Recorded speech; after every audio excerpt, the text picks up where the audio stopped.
से इन्होंने 2 महीने के लिए पिछली बार मोहल्ला क्लिनिक के 3 महीने के लिए रेंट नहीं पे किए। मोहल्ला क्लिनिक कई किराए पे चल रहे हैं, उनके रेंट नहीं दिए, उनके बिजली के बिल नहीं दिए इन्होंने, डॉक्टरों की तनख्वाह नहीं दी इन्होंने, एमटीएस कर्मचारियों को निकाल दिया इन लोगों ने, योगा क्लासेस दिल्ली के अंदर बंद कर दी।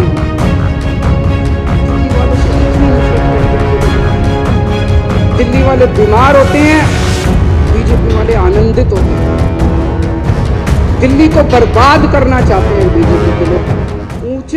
ऊंचे से हमको धमकी दी जा रही है कि अगर तुमने ये स्कीम पास कर दी दिल्ली वालों के लिए तो तुमको सस्पेंड कर देंगे। अगर तुमने ये स्कीम पास कर दी, इसलिए इतना लड़ रहे हैं। सर्विसेज करते रहते हैं। क्यों करते रहते हैं ये? नीयत खराब है इन लोगों की। सर्विसेज चाहिए, सर्विसेज, इसीलिए उनको धमकी दी जा रही है, तुम्हें सस्पेंड कर देंगे, तुम्हें नौकरी से निकाल देंगे, तुम्हारे को जेल भेज देंगे, ईडी सीबीआई छोड़ देंगे तुम्हारे पीछे। तो बोले जी आप हमें, सर आप कहो तो इस्तीफा दे देंगे हम नौकरी से, लेकिन ये स्कीम हम पास नहीं कर सकते। एक तरह से दिल्ली के अंदर एक सीरियस कॉन्स्टिट्यूशनल क्राइसिस पैदा हो गया है, जिसके अंदर ऑफिसर्स ने लिख के दे दिया है कि हम काम नहीं करेंगे।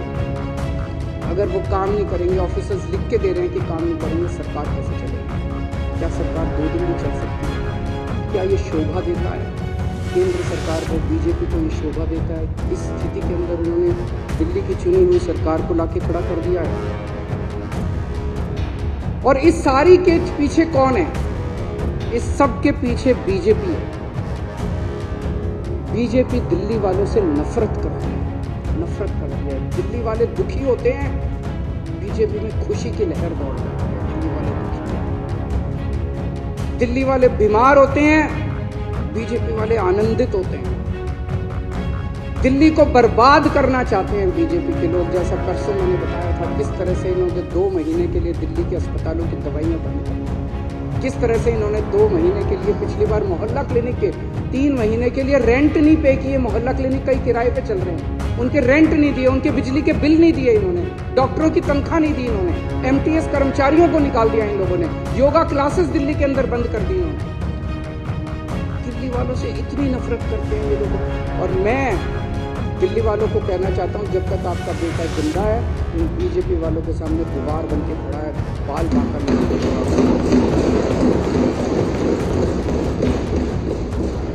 और अगर इन्होंने नहीं किया, मोदी साहब हमारे पास कोई चारा नहीं होगा। दिल्ली में बहुत बड़ा आंदोलन होगा। हमें आंदोलन तो करना आता है, आंदोलन से ही निकले हुए लोग हैं, फिर दिल्ली में आंदोलन करना तो पड़ेगा।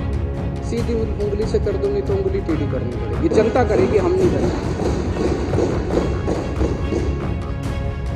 अभी विदुरी साहब ने कहा कि जनता को ये पसंद नहीं है कि हम कहते हैं काम नहीं करने दे रहे, काम नहीं कर रहे। हम जनता जानती है ये गंदे लोग काम नहीं करने दे रहे, लेकिन केजरीवाल उनका बेटा फिर भी सारे काम करा लेता है।